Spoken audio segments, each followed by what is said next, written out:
Mesdames et messieurs, bonsoir et bienvenue dans le journal sur la Timefo Africa. Difficulté d'approvisionnement en gasoil et essence ces derniers jours à Dakar. Les automobilistes crient le ras-le-bol après de longues queues d'attente dans les stations-service. Toutefois, le ministre de l'Énergie et du Pétrole rassure les Sénégalais sur cette crise. En politique, le pape du SOPI, Maître Abdoulaye Wade, installe son nouveau bureau de campagne, mais un directoire qui ne fait pas du goût à certains Sénégalais qui demandent l'implication des jeunes. Reportages à suivre dans ce journal. De nouvelles têtes notées à la tête de la division des investigations criminelles. Hier, le ministre de l'Intérieur a procédé à ce grand changement de poste. Plus de détails à suivre dans ce journal. La page internationale et celle sportive mettront fin à cette édition. Tout de suite, les explications. Comme annoncé dans les titres, après les nombreuses rumeurs sur la rupture de gasoil et d'essence, le ministre du Pétrole et de l'Énergie, Sophie Galadimon, apporte des éclairages tout en rassurant les Sénégalais. Je vous propose de l'écouter. Le produit est là, c'est ce que j'avais dit aux Sénégalais, mais malheureusement on avait des contraintes logistiques au niveau des dépôts, ce qui a fait que le produit n'avait plus accès dans les dépôts de vente. On était parti au port pour voir les cargaisons et pour montrer aussi aux Sénégalais qu'on est en train de décharger de l'essence et du gasoil. On vient ici toujours au port parce que tout ce qu'on n'importe passe au niveau du port. Vous savez, la SAR, qui est la Société africaine de raffinage, était en panne depuis quelques jours et il faisait partie des usines qui transformaient ou bien qui transportaient le gasoil. Mais voilà, je demande aux Sénégalais d'être très patients. C'est très dur d'avoir sa voiture et de vouloir sortir sans carburant. Il faut une centre-aide entre les gens, surtout les gens qui veulent prendre 4 voitures pour mettre de l'essence alors qu'il y a des autres qui n'en ont pas. On a oublié de sanctionner les pompistes qui donnent plus de carburant aux autres car il y a d'autres personnes qui n'en ont pas. Mais les choses nous ont surpris. Restons toujours dans ce sujet. Le chef de département logistique de stock, Seydou Alpha One, lui aussi a apporté des éclaircissements sur le stockage de ce liquide. Je propose de l'écouter.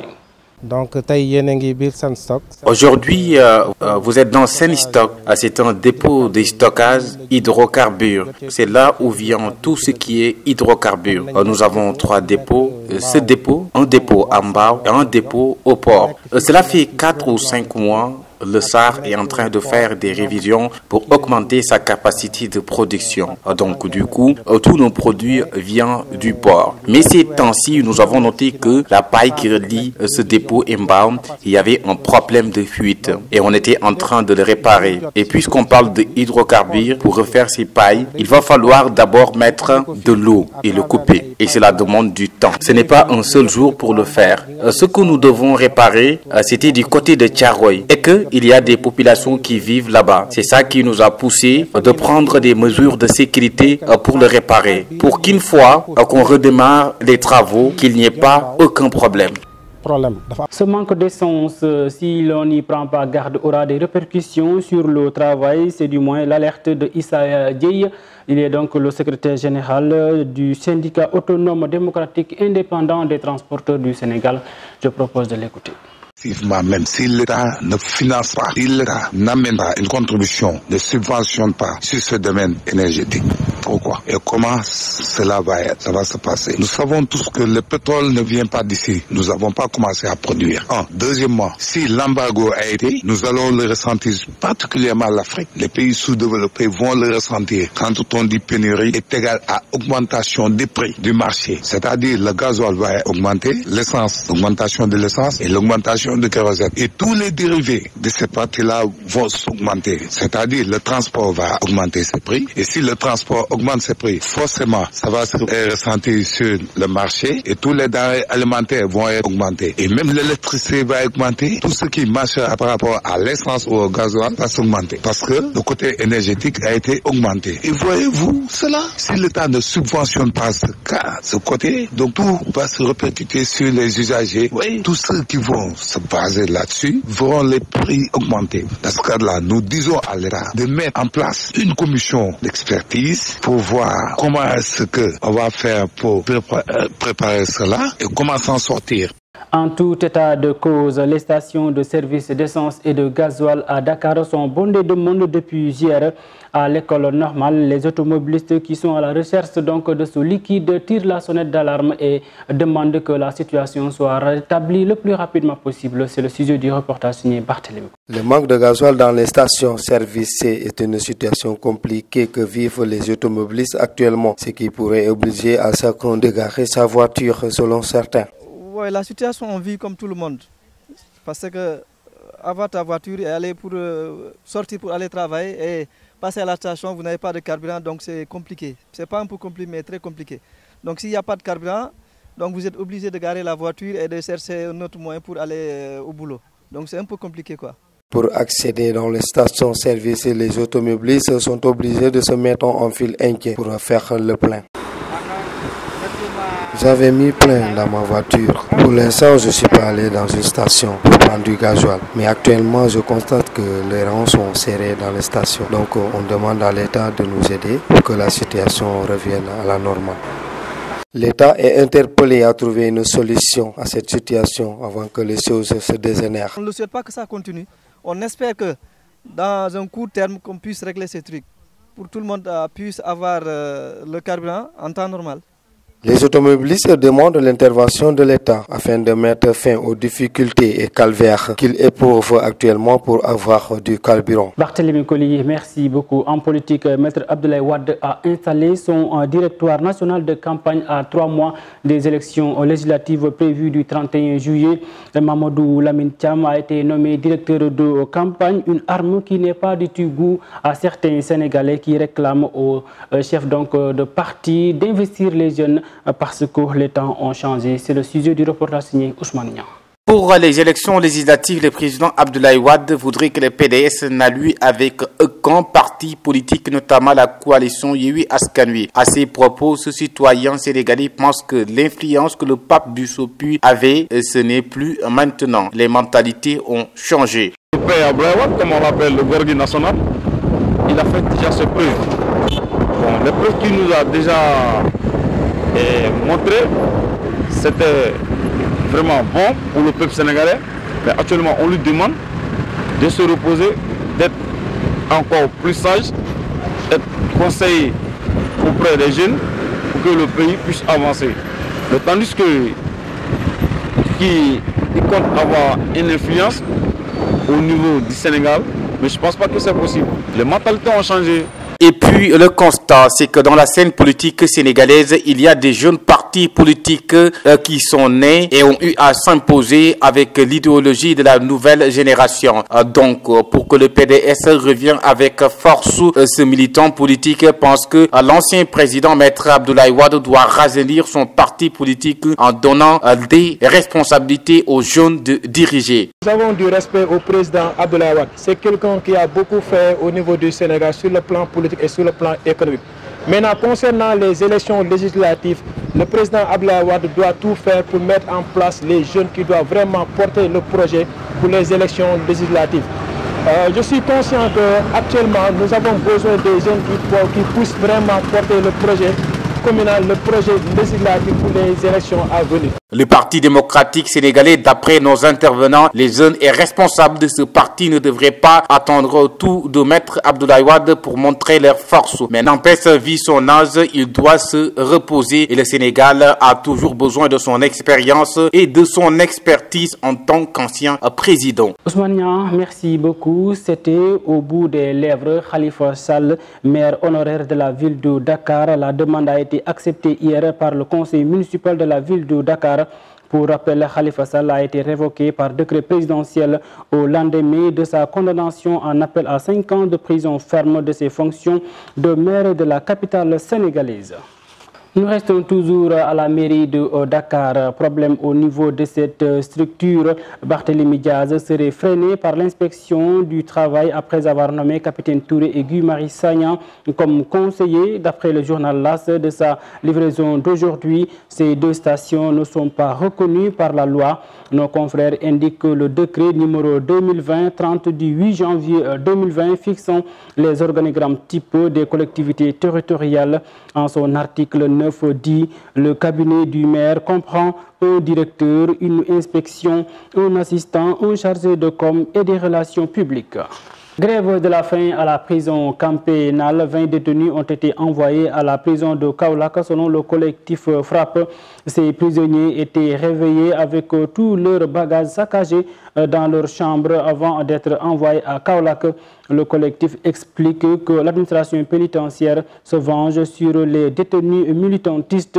Il informe la prison de Kaolack qui compte donc 300 détenus. Là-bas, les prisonniers sont répartis dans 6 chambres comptant chacune 80 détenus partageant des toilettes, alors que la seule source de la prison que partagent ces 300 détenus se trouve dans la cour et n'a pas de l'eau en permanence.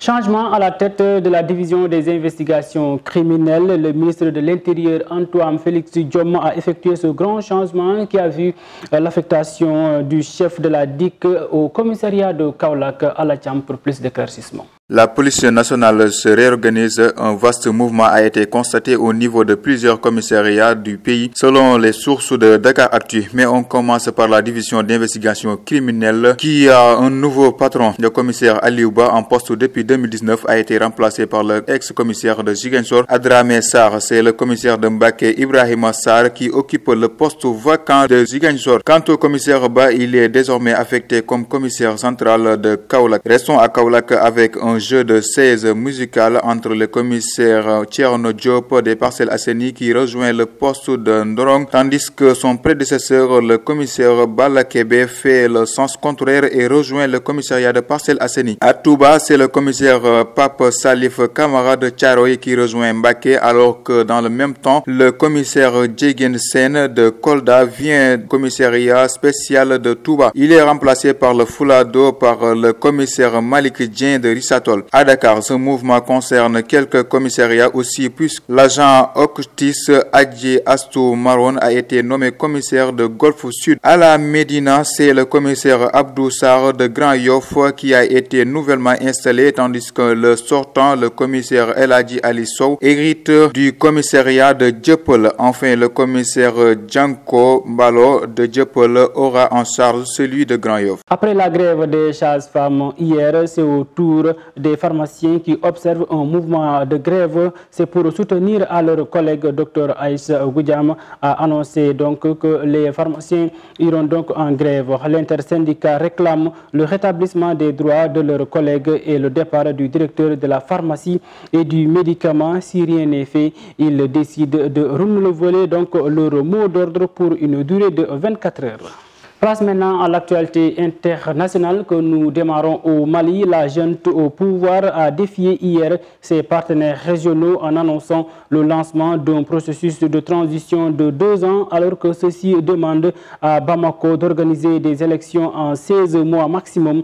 Une déclaration du ministre installé par les militaires Djogel Maïga. Il a aussi assuré que les discussions avec la CEDEAO ne sont pas rompues. Pour rappel, le Mali est tombé dans une crise depuis 2012. Au Burkina Faso, plus d'une centaine de civils auraient été tués lors des exactions de forces armées suite à une opération militaire dans la région de Lundalou, à quelques kilomètres des frontières maliennes et nigériennes. Des soldats s'en seraient donc pris aux populations civiles selon plusieurs sources. Au Cameroun, dans la région du nord-ouest, au moins 9 habitants de l'arrondissement de Oku sont retenus prisonnièrement depuis donc le début du mois d'avril.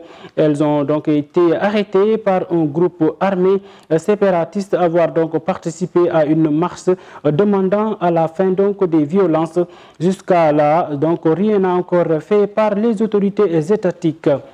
La page sport avec donc la déclaration de Matarba qui était hier à Louga pour la réhabilitation des 8 stades régionaux, mais également les élections donc pour la présidence de la Fédération ivoirienne de football. Des rumeurs encore sur la candidature de Didier Drogba. Les explications dans cet élément. Les informations sportives que nous démarrons par le football, le Sénégal travaille pour l'organisation d'une Coupe d'Afrique des Nations. Une déclaration faite hier par le ministre des Sports Matar Ba à Louga lors du lancement du projet d'assistance technique à l'entretien des 8 stades régionaux dont le stade Albouri Ndiaye. Nous sommes venus ici à Louga pour le lancement des travaux de la réhabilitation des 8 stades régionaux. On espère que le Sénégal, dans cette dynamique, va essayer d'avoir des stades qui lui permettront d'organiser une Coupe d'Afrique des Nations dans les années à venir. Donc c'est une bonne dynamique et là aussi c'est le souhait du président de la République d'organiser une Coupe d'Afrique des Nations avec cette épopée de Sadio Mané et Aliou Cissé. Donc en tout cas nous sommes hâte d'organiser cette Coupe d'Afrique des Nations. Et pour abriter cette messe du football africain, Matar Ba dit qu'il faudrait que la réhabilitation du stade Léopold Sédar Senghor puisse se faire très rapidement, sans oublier l'amélioration des conditions et la capacité d'accueil des stades de Lat Dior de Thiès, d'Aline Sitoé Diatta de Ziguinchor, de Mbour, de Louga et de Fatick. Bonne nouvelle pour les supporters qui veulent assister les matchs des Lions du Sénégal au Qatar. Désormais, ils peuvent avoir leur billet dès maintenant. En effet, la FIFA a ouvert sa plateforme de réservation de billets des matchs, annonce faite par la Fédération sénégalaise de football. Élection pour la présidence de la Fédération ivoirienne de football, Didier Drogba a été absent du grand débat télévisé et organisé mercredi soir par la RTI. Voilà une polémique dont Didier Drogba se serait passé à quelques heures de l'élection alors que les représentants des autres candidats étaient tous présents au débat. À ce stade de la campagne, j'ai engagé mon agenda en plusieurs points. Les dates qui me sont proposées sur les plateaux télé se chevauchent malheureusement avec certains rendez-vous déjà pris et confirmés. Voilà la justification du candidat. Déjà que les dernières tendances ne lui donnent pas favori des suffrages des 81 membres du football ivoirien appelés à voter. L'ancien attaquant de l'Olympique de Marseille n'avait clairement pas besoin de cette nouvelle polémique qui le met en porte-à-feu. En Guinée-Conakry, la Fédération guinéenne de football a annoncé que c'est l'ancien attaquant de Nice et du PSG Kaba Diawara qui a de nouveau été choisi pour s'installer sur le banc du Suli national. Il a été préféré à Lapé Bangoura, Morlaye Souma et Moussa Teya, eux aussi candidats. La fin d'un faux suspense, diront certains qui estiment que les critères mis en avant pour ce poste avaient pour seule finalité d'ouvrir un boulevard à Kaba Diawara. En boxe, les lions de la boxe anglaise seront récompensés ce vendredi au cours d'une cérémonie prévue à partir de 18h au restaurant Lagon 2, 6 centre-ville de Dakar. Au cours de cet événement en question, les héros de Freetown seront chacun distingués par une autorité locale issue de sa ville natale. Cela en 6 des enveloppes bien d'autres que le réserve le président de la Fédération sénégalaise de boxe et de disciplines associées, Modou Mamoun Sen. En mémoire, les Lions ont été sacrés rois de la zone 2 à Freetown, Sierra Leone, avec une incroyable moisson de 17 médailles, dont 11 en or, 4 en argent et 2 en bronze. Mesdames et messieurs, c'est la fin de ce journal. Merci de l'avoir suivi. On vous donne rendez-vous demain sur la Time for Africa avec le journal de la semaine. Bonsoir.